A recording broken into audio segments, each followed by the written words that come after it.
I'm Sam. Hi, I'm Kate. And we are the Lotus in Life. So, what are we going to talk about today, Katie? Well, today we're going to be talking about dependent origination like we were for the last video, but this is the second part. So our first topic is going to be many embody, one in mind, and then after that the second topic will be the global citizenship. So many of you might be wondering what many embody, one in mind is, so I'll just get you started with a little explanation. Okay. So at any given moment, we are experiencing and being influenced by the effect of all our actions created by ourselves and everything else in the universe. At the same time, we are creating causes that influence the whole universe. This is dependent origination, a great tapestry of interconnected relations. Each cause in itself contains the effect, and each effect is a fertile ground for another cause. When we chant Daimaku for Kozen Rufu with the same heart as our mentors, we are making causes for enlightenment of ourselves, those around us, and the future of humanity. In addition to the mentor and disciple relationship, the heritage of the ultimate law is preserved and passed on through the disciples who work in any given lifetime in perfect unity towards the realization of the mentor's dream, which is absolute happiness for all humankind. For this reason, Nichiren exhorts us to transcend differences so that we become inseparable as fish and water in which they swim. Transcending differences means striving ceaselessly to cultivate positive qualities in oneself and others. Only through appreciating our independence, interdependence, and the infinite extent of our relations do we as practitioners connect like fish and water and practice, quote, many embody, one in mind. The spirit of courage lies in showing proof of oneness of mentor and disciple. By embracing the mentor's vision of unity, we have a common goal and are able to embrace diversity and polish our unique potential to live a life of creativity, harmony, and empathy. Thus, Nichiren Buddhism is a teaching to awaken people to the same life condition as the Buddha. As one by one people's minds are awakened to this life condition, an unbreakable network is created. The Buddha's dream of human happiness is achieved. The embodiment of the mentor spirit is our vow to work together in harmony for the happiness of society with belief in each other's potential. Oh, isn't that great? I think that that last line with belief in each other's potential is a really comforting thought, in that we all are individuals. So it's many in body but one in mind. Yeah. One in mind doesn't mean we all think the same way. One in mind is the mind of faith, and Nam-myoho Renge-kyo, but we're all very individual and we all express it in our own way. Yeah, I think really it important. is. Yeah, very important. Yeah. So, oh, by the way, this piece again comes from 2006 November Indigo. Thanks for reminding us. No. Okay, so to continue in many embody, one in mind, which the Japanese translation of that is Itai Doshin. That's my Japanese. Pretty good. Right? Yeah, Itai Doshin. Okay, so Nichiren Daishonin himself often reminded his followers to rely on the law and not the person. His writings are also filled with references to the importance of developing and maintaining harmonious unity. As he wrote in one letter, all disciples and lay supporters of Nichiren should chant Nam-myoho Renge-kyo with the spirit of many in body but one in mind, transcending all differences amongst themselves to become as separable as fish and the water in which they swim. This letter was written at a time when the small community of Nichiren Buddhists was facing severe persecution from the feudal authorities. Nichiren encouraged them not to give up hope despite being few in number, and he wrote this: "If the spirit of many in body but one in mind prevails among the people, they will achieve all their goals." And wouldn't you say that this is the heart, really, of Itai Doshin, of what this article is all about? For sure. Whereas if one Whereas if one in body but different in mind, they can achieve nothing remarkable. So another amazing quote from Nichiren Daishonin. The expression Nichiren uses, many in body but one in mind, is unity that has its heart respect for the diverse and unique qualities of each individual.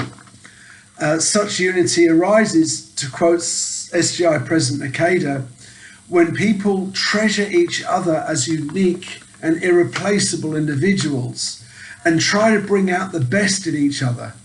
In contrast, he adds, many in body and many in mind is a situation of utter disunity, while one in body and one in mind is one controlled by group thinking in which individuality is ignored and totalitarianism ultimately results.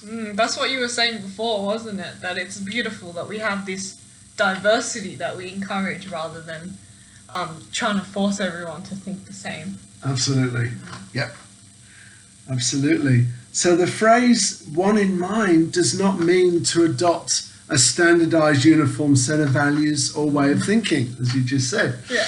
Rather, it points to a shared yet deeply personal commitment to an overarching goal or ideal. Each person has a unique mission that only they can fulfill. A spirit of respectful and spontaneous collaboration toward a common ideal creates the environment in which each person's unique qualities and talents can be fully realized. The founding president of the Soka Gakkai, Tsuneburo Makiguchi, declared that the organization would be dedicated to enabling individuals to develop their unique capacities as they contribute to the flourishing of human societies. The Buddhist ideal of many in body, one in mind offers a vision of the unity of diversity. Isn't that amazing? The unity of diversity. So it's again that we're being encouraged to be our individual selves while being in the unified or the unity of Nam-myoho Renge-kyo. Yeah. Yeah. Sure. Yeah. I love this stuff. It is the unity of autonomous individuals committed to the work of self-reformation, concern for others, and faith in the possibilities of a better future. This vision is embodied in the SGI. So that concludes the article of many in body, one in mind. So now I'll ask Kelly to continue with the next part, and please grab yourselves a cup of tea. Yeah, we're having one today. So the next one is called Global Citizenship and the Path of Respect. So humanity's mission lies in creating and sustaining a century of life. So Buddhism is about how to live as a human being in the reality of society. Religion exists for people to grow in their humanity. It is about holding a conviction in the worthiness and dignity of all people. Because we uphold the supreme teaching of Buddhism, we should try to live as a supreme human being. President Ikeda has been teaching us the way to live as a supreme human being. When we strive to improve our humanity, this Buddhism will spread even further. Technological, economic and financial advancements have enhanced greater communication and personal freedom. However, as society progresses, there's also an increasing sense of isolation and mistrust. So probably we've been seeing that a lot in the COVID pandemic. Yes. These contradictions are the direct consequence of the processes of globalization.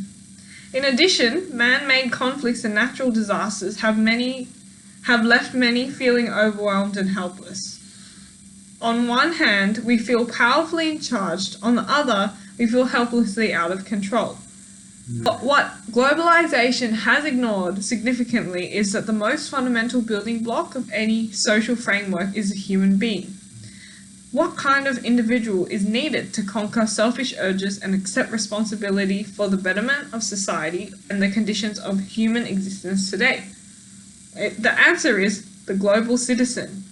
So President Ikeda has spoken extensively about this topic, and that's what we're talking about today, and has described the attributes of such an individual as having 1.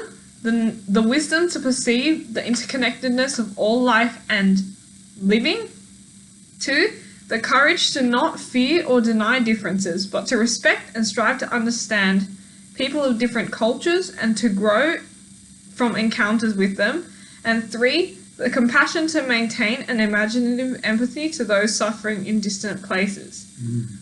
Therefore, he sees the mission of SGI as unleashing the vitality of ordinary citizens one by one, as the only certain way to bring into sight the horizons of a new civilization, a new era of people, is the activities of the SGI, which constitutes a humanistic movement based on Buddhism that seeks to develop robust individuals who can respond to the challenges of our age.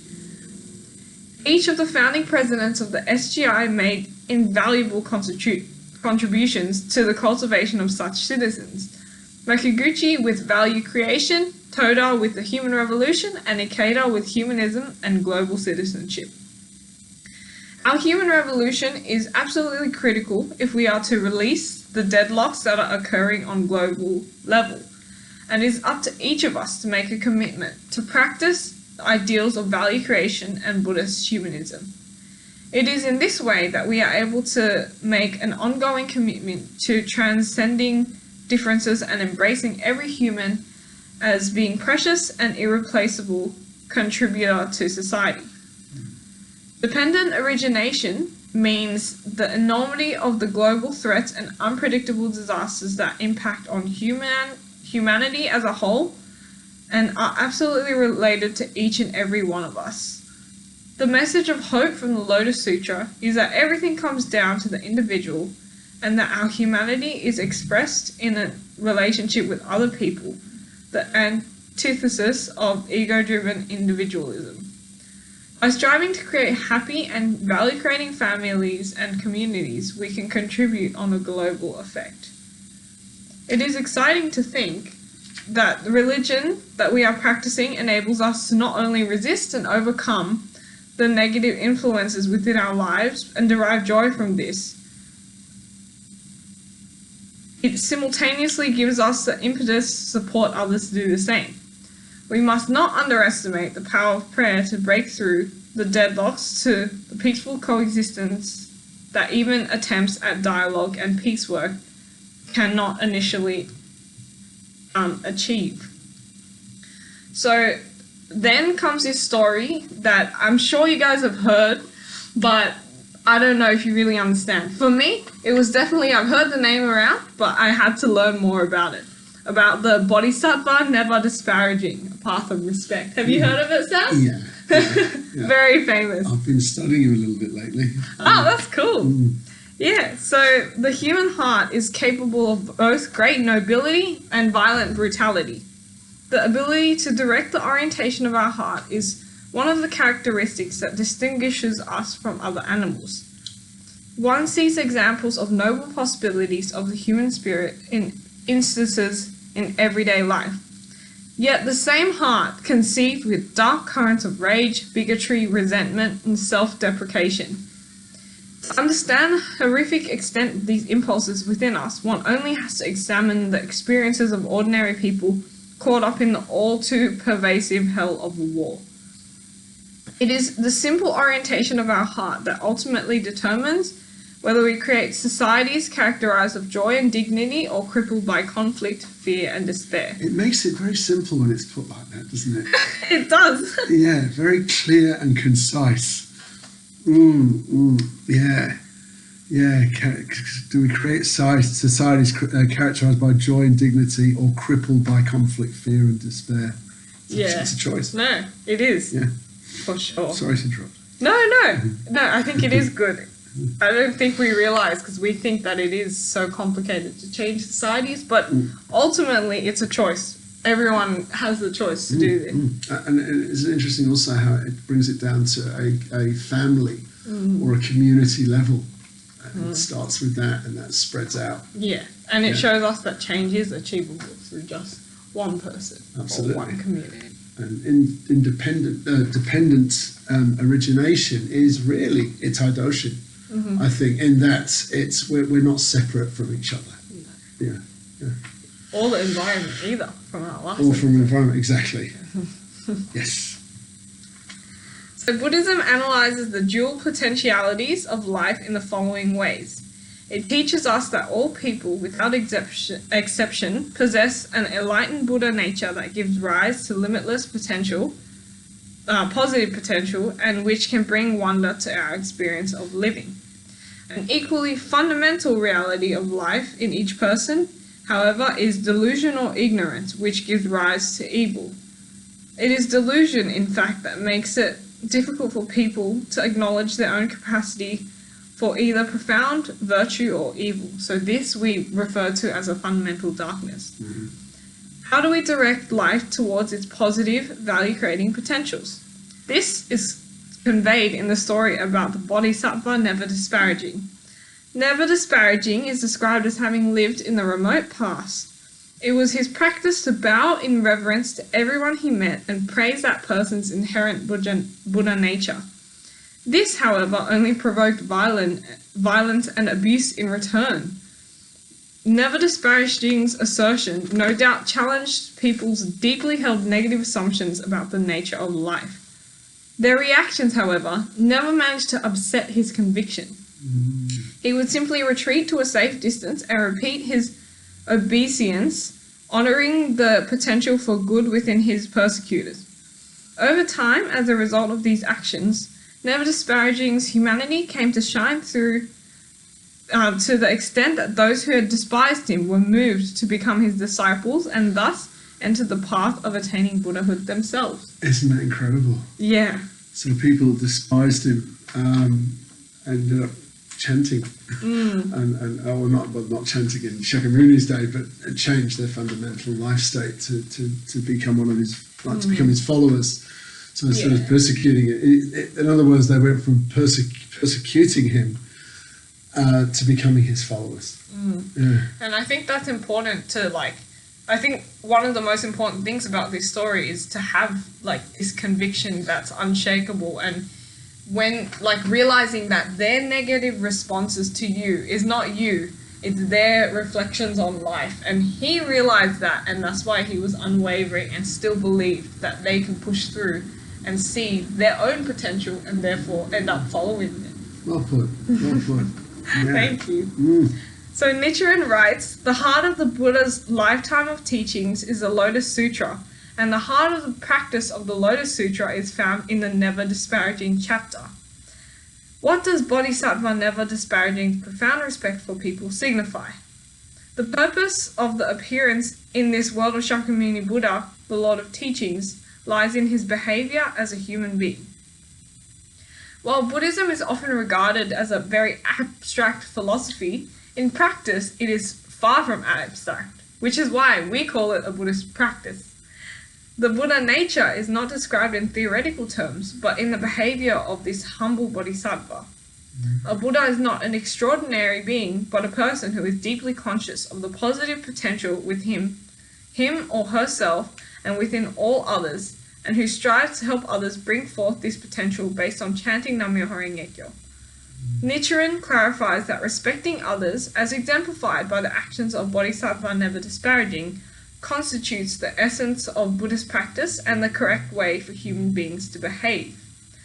The effort required, however, is precisely that fundamental energy that can bring about the positive transformation of society.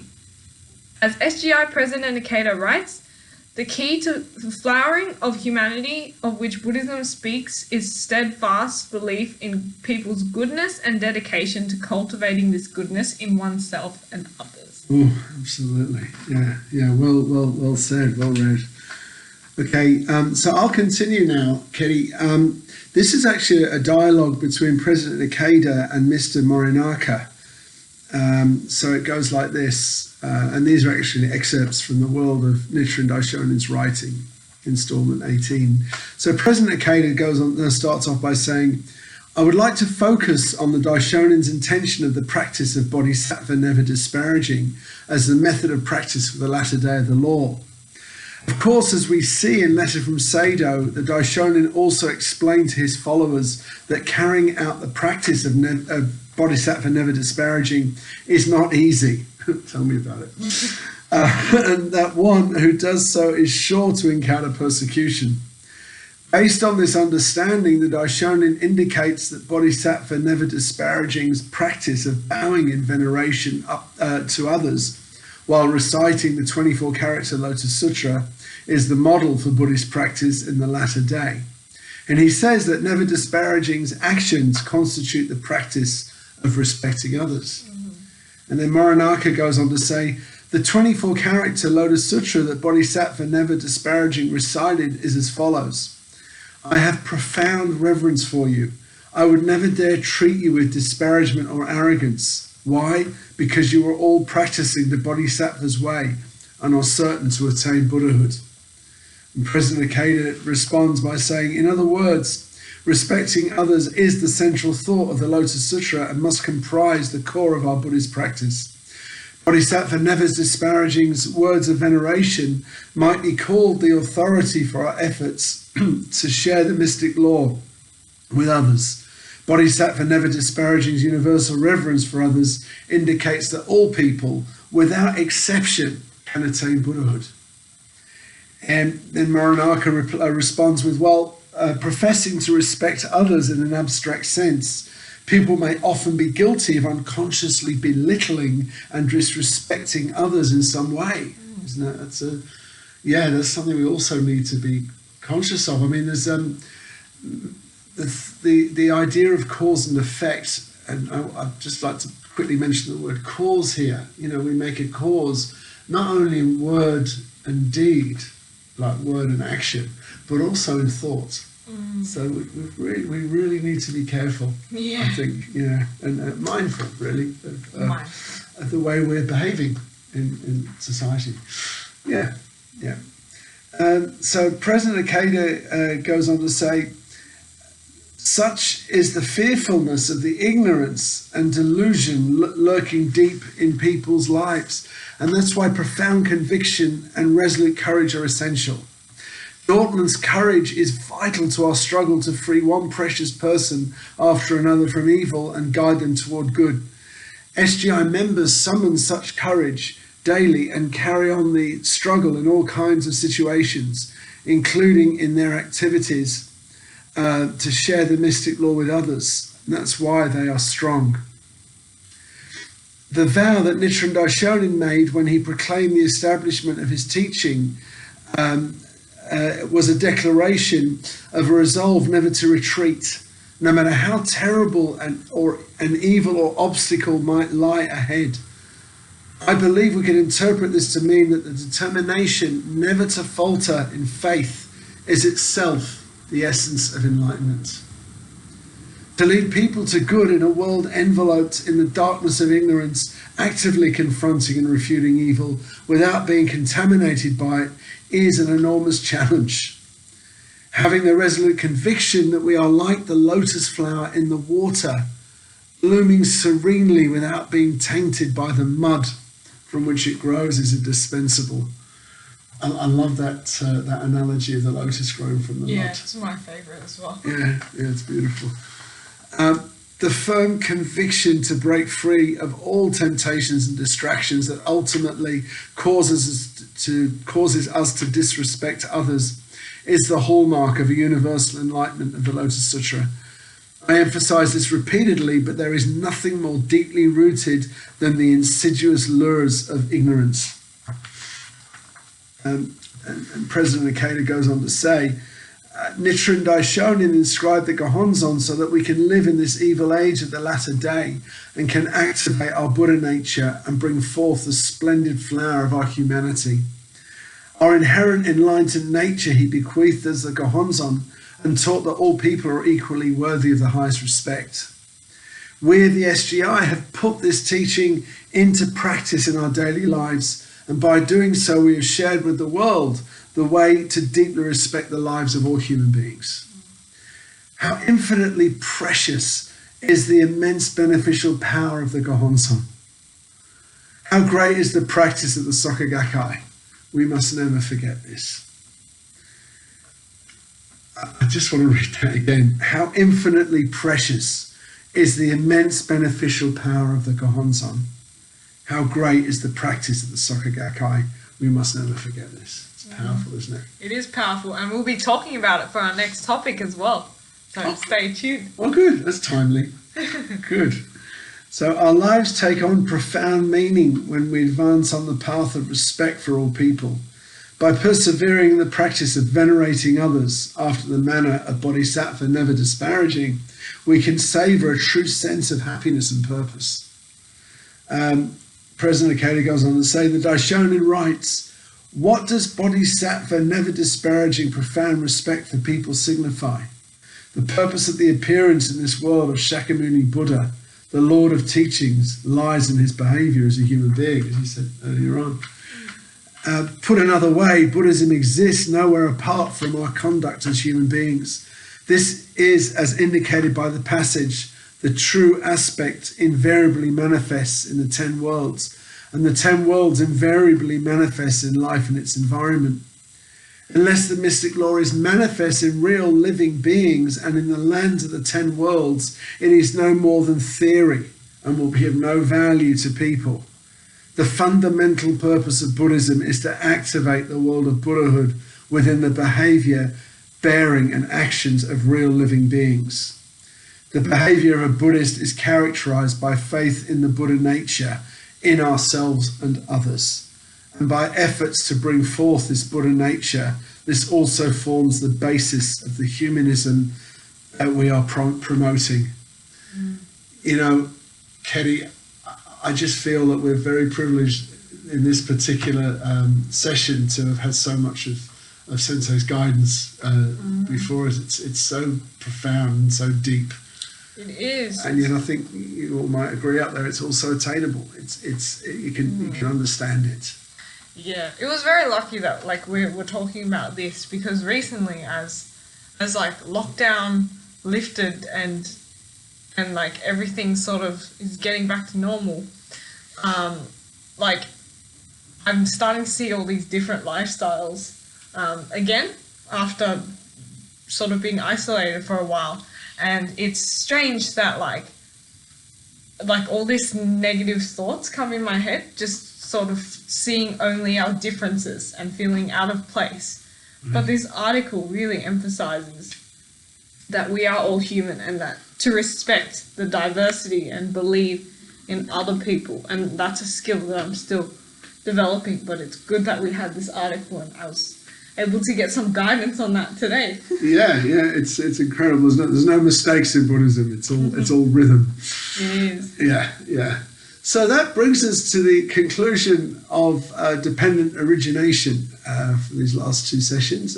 We hope you've enjoyed this, and love to looking forward to the next one. Yeah, so that one's about the Gohonzon and its power. So it's a very exciting topic. Yep, absolutely. So anyway, I'm Sam. I'm Ketty. And we are the Lotus in Life. See ya.